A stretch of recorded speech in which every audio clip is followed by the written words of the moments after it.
జిల్లాలో అత్యాచారం, హత్యాయత్నానికి గురై తీవ్రంగా గాయపడి హైదరాబాద్లోని నిమ్స్ ఆసుపత్రిలో చికిత్స పొందుతున్న బాలిక ఆరోగ్యం ప్రస్తుతం నిలకడగానే ఉందని, బాలిక క్రమంగా కోలుకుంటుందని నిమ్స్ డైరెక్టర్ డాక్టర్ రాహుల్ దేవరాజ్ తెలిపారు. బాలిక వెన్నెముక, పక్కటెముకలు విరిగాయని, ఊపిరితిత్తుల్లో బ్లడ్ క్లాట్ అయిందని తెలిపారు. అవసరమైన అన్ని పరీక్షల్ని నిర్వహించి ప్రత్యేక వైద్య బృందంతో బాలిక ఆరోగ్య పరిస్థితిని ఎప్పటికప్పుడు పర్యవేక్షిస్తున్నామని చెప్పారు. బాలికకు ఆరోగ్యశ్రీ ద్వారా పూర్తిగా ఉచిత వైద్యాన్ని అందిస్తున్నామని, బాలిక తల్లిదండ్రులకు ప్రత్యేక వసతిని కల్పించామని తెలిపారు.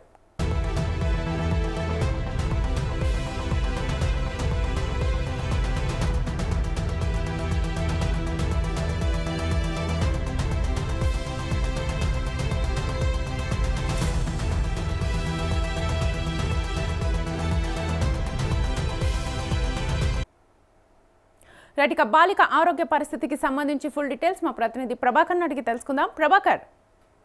శ్వేత, ఖమ్మం జిల్లాలో జరిగినటువంటి అత్యాచారం సంఘటన చాలా బాధాకరమని కూడా చెప్పొచ్చు. నిందితుడు 12 ఏళ్ళు ఉన్నటువంటి బాలిక పైన చాలా వరకు కూడా అత్యాచార యత్నానికి ప్రయత్నాలు చేశాడు. తనని 2 కాళ్ళు కట్టేసి కూడా కింద పడేసినటువంటి పరిస్థితి. అంటే ఆ సిచ్యువేషన్ ఊహించుకుంటేనే చాలా బాధేస్తుందని చెప్పుకోవచ్చు శ్వేత. అయితే ఆ బాలికని మొదటగా ఖమ్మం జిల్లాలో ఉన్నటువంటి ప్రభుత్వ హాస్పిటల్లోకి తీసుకెళ్ళడం జరిగింది. అక్కడి నుంచి వైద్య నిమిత్తం కోసం హైదరాబాద్లో ఉన్నటువంటి నిమ్స్ ఆసుపత్రిలో చికిత్స అందిస్తున్నటువంటి పరిస్థితి కనిపిస్తూ ఉంది. అయితే ప్రజెంట్ ఇప్పుడైతే బాలిక ఆరోగ్యం కొంత నిలకడగానే ఉందని వైద్యులు చెప్తా ఉన్నారు. బాలిక క్రమంగా కోలుకుంటుందని నిమ్స్ డైరెక్టర్ డాక్టర్ రాహుల్ దేవరాజ్ కూడా చెప్పినటువంటి సందర్భం కనిపిస్తూ ఉంది. అయితే బాలిక వెన్నుముక, పక్కటెముకలు విరిగాయని, ఊపిరితిత్తుల్లో కొద్దిగా బ్లడ్ క్లాట్ అయిందని చెప్పి కూడా డాక్టర్ తెలియజేయడం జరిగింది. అవసరమైతే అన్ని పరీక్షలు నిర్వహించి ప్రత్యేకమైనటువంటి వైద్య బృందంతో బాలిక ఆరోగ్య పరిస్థితిని ఎప్పటికప్పుడు పర్యవేక్షిస్తామని చెప్పి డాక్టర్ కూడా తెలియజేయడం జరిగింది. అయితే బాలికకు ఆరోగ్యశ్రీ ద్వారా పూర్తిగా ఉచిత వైద్యం అందిస్తున్నామని, బాలిక తల్లిదండ్రులకు ప్రత్యేక వసతి కల్పిస్తున్నామని చెప్పి బాధిత బాలికను గురువారం మంత్రి తుమ్మల నాగేశ్వరరావు పరామర్శించినటువంటి నేపథ్యం కనిపిస్తూ ఉంది. నిమ్స్ డైరెక్టర్ రాహుల్తో పాటు వైద్యులతో మాట్లాడినటువంటి సిచ్యువేషన్ కనిపించింది. బాలికకు అందుతున్నటువంటి వైద్యం గురించి ఆరా తీశారు. మెరుగైన వైద్యం అందించాలంటూ కూడా ఆదేశించినట్టుగా తెలుస్తూ ఉంది.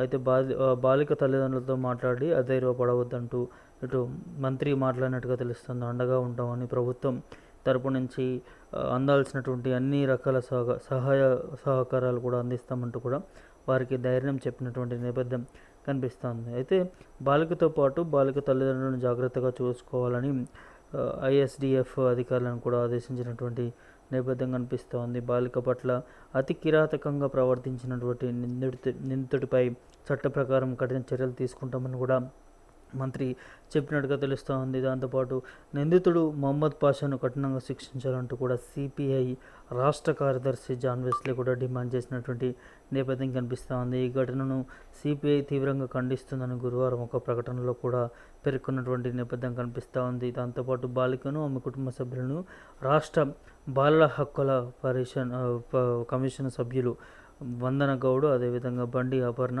చందన మారిపల్లి తదితర నేతలంతా కూడా పరామర్శించినటువంటి నేపథ్యం కనిపిస్తూ ఉంది. అయితే 12 ఏళ్ల బాలికపై జరిగినటువంటి పైశాచిక అత్యాచార రాష్ట్రంలో కుప్పకూలినటువంటి శాంతి భద్రతలకు సంబంధించి ఇదే సజీవం అంటూ కూడా మాజీ మంత్రి హరీష్ రావు ఫైర్ అయినటువంటి నేపథ్యం కనిపిస్తూ ఉంది. ప్రాణాపాయ స్థితిలో నిమ్స్లో చికిత్స పొందుతున్నటువంటి చిన్నారికి ఉచిత వైద్యం అందించట్లేదు అంటూ కూడా పేద కుటుంబంతో బయట మందులు కొనిపించడం కాంగ్రెస్ ప్రభుత్వ దివాలా కోరుతానని నిదర్శనం అంటూ కూడా మాజీ మంత్రి హరీష్ రావు మాట్లాడినట్టుగా తెలుస్తూ ఉంది. బాధిత బాలికలను మాజీ మంత్రులు హరీష్ రావు, సునీత లక్ష్మారెడ్డి పరామర్శించారు. అనంతరం హరీష్ రావు మాట్లాడుతూ బాధితులకి అండగా ఉంటామంటూ కూడా భరోసా ఇచ్చినటువంటి నేపథ్యం కనిపిస్తూ ఉంది. అయితే ఈ అగత్యాన్ని వెలుగులోకి తెచ్చిన వ్యక్తిపైనే అక్రమ కేసులు పెడతామని ఖమ్మం పోలీసులు బెదిరించడం అత్యంత దుర్మార్గం అంటూ కూడా బాలిక కుటుంబానికి బీఆర్ఎస్ పార్టీ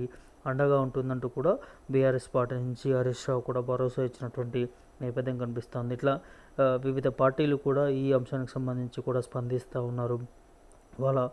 ఎవరైతే నిందితుడు ఉన్నాడో వారికి కఠిన శిక్షలు విధించాలంటూ కూడా ఇది ఫోక్సో చట్టానికి సంబంధించి కాబట్టి ఫోక్సో చట్టంలో ఉన్నటువంటి కేసులు, దాంతోపాటు అటెంప్ట్ టు మర్డర్కి సంబంధించినటువంటి కేసులు కూడా ఇందులో చేర్చి కఠిన చర్యలు తీసుకోవాలి, శిక్షించాలి నిందితుడిని.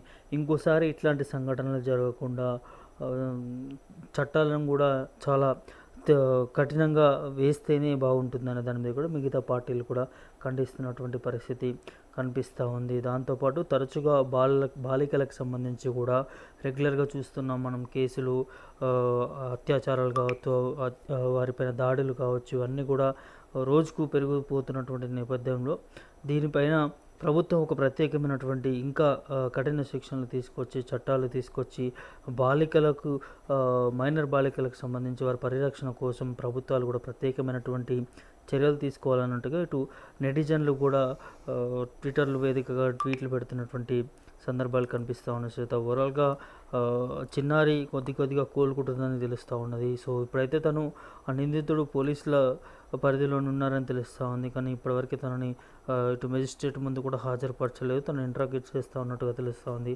అసలు ఎందుకు చేయాల్సి వచ్చింది, ఆ బాలికను ఎందుకు ఇబ్బంది పెట్టాల్సినటువంటి అవసరం వచ్చిందనే దాని మీద కూడా పోలీసులు తీవ్రంగా దర్యాప్తు కొనసాగిస్తున్నటువంటి నేపథ్యం కనిపిస్తూ ఉంది. Shweta. Right Prabhakar, thank you.